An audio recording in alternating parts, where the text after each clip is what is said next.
Some say wealth is measured by the weight of a basket, others whisper it is counted in the hours a hand can labor, and so a woman named Asha set herself to the work of gathering and making, determined that nothing would be left undone, and that every hour must prove its worth. It is told that she spoke to the sun as if it were a clock, and to the moon as if it were a judge, and she began each morning with a vow to do more than the day required, as if abundance were a prize won only by exhaustion. Asha walked toward her fields, and the harvest waited. Asha began counting the hours as others count coins, stacking moments into neat piles and prizing each one for its yield. And the village praised her industry as if a virtue had taken human form. Her days lengthened with tasks: mend, sew, bake, trade, teach, all in a measured cadence aimed at never resting until the tally read enough. Yet even praise sounded like a coin clinking in a deep jar, and some quiet part of her wondered what the jar held beyond its shine. She turned to the loom of her days and pulled another thread. The village garden became her ledger, every plant pruned, every path swept, every pot turned as if tending to a ledger that would bless her with more daylight and more goods, and neighbors nodded as they watched her tireless steps. Some said Asha's hands could coax fruit from stubborn branches and household jars to brim. Others said she had a hunger that could not be filled by bread or praise. She kept working because the habit felt like protection, and she feared what gentleness might cost her if she stopped. She bent once more to the soil. Near the stream that folded through the valley, an old woman named Rima paused to watch Asha hurry past, and she called out a simple question about why Asha never sat to drink from the water she passed so often.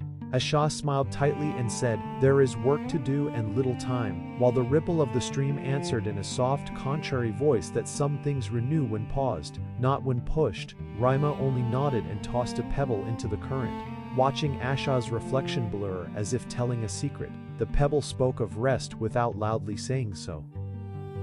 As months turned, the village began to measure Asha by what she produced rather than who she was, and gifts and offers came because her name had become a seal of endless labor, while Asha accepted them as proof that the counting had value. Still, at night, she felt a hollow like a loom, missing a thread, and the praise that once warmed now felt like an ember that would sting if held too long. She feared losing the trust she had earned. The ember dimmed only when she allowed herself to look at the stars. She climbed the hill to watch them.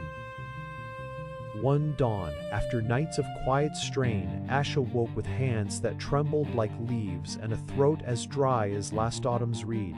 At first she ignored it, folding her discomfort into the day's work like a hidden seam.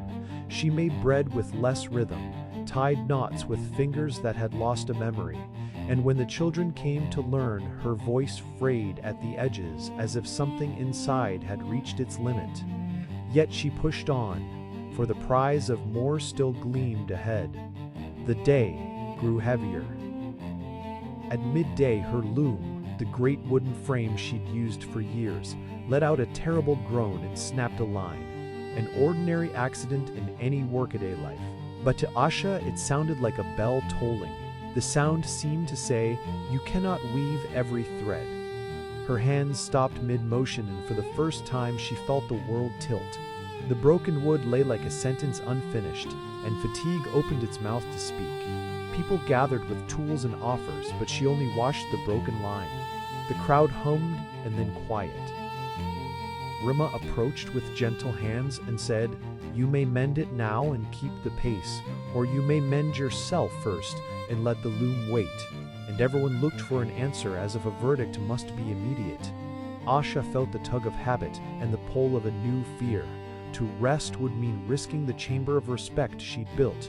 To rush would mean risking the rest of her body and the clarity of her mind. The village leaned in like a paused breath. She closed her eyes to listen.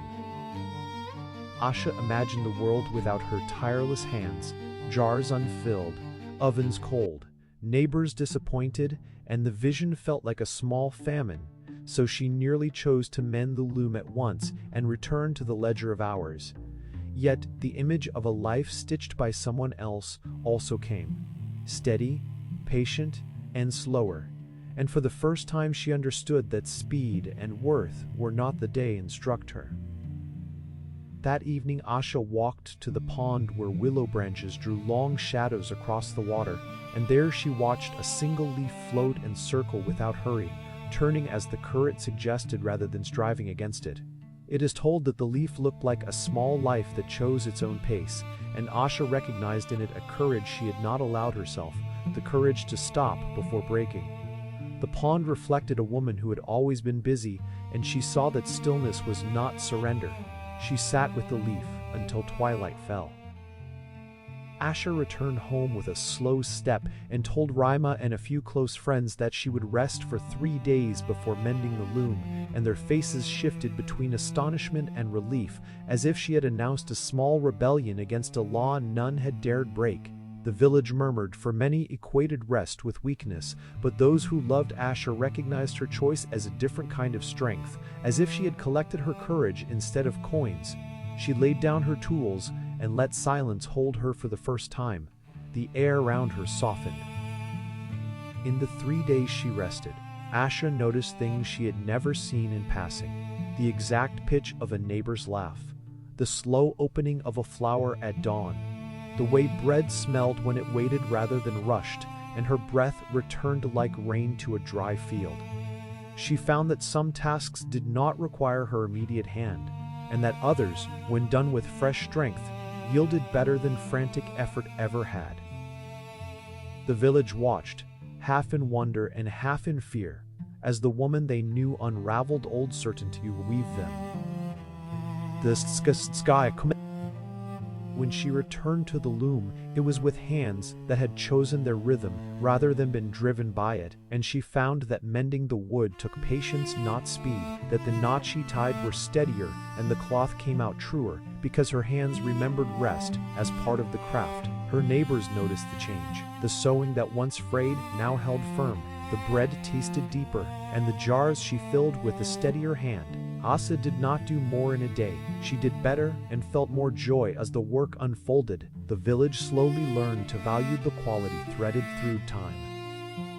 In the following season, Asha's goods reached the market quite naturally, not bloated by frantic output, but steady and trustworthy, and buyers began to prefer the slow-woven cloth and bread made from rested hands because it lasted longer and gave more satisfaction. Sales were not larger by frantic numbers, but they were sustainable, and the jars that once emptied overnight now held steady, refilled with care rather than haste. The village realized that abundance need not mean excess, and that moderation could ensure a lasting harvest. Asha's pockets were fuller in a way that fed the whole. People began to ask Asha what she had done, and she told the simple truth that she had allowed herself rest before exhaustion, and that this small, brave pause restored not only strength but clarity, and also improved every craft she touched. Others adopted the practice as a pledge to kindness toward themselves, and the village made room for slow work without shame.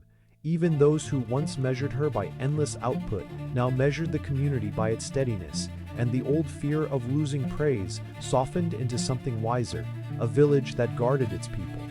Asha taught by the quiet of Radlert, in time, the tale of Asha spread like a simple song, a woman who rested before exhaustion, and found that her life filled with steadier abundance.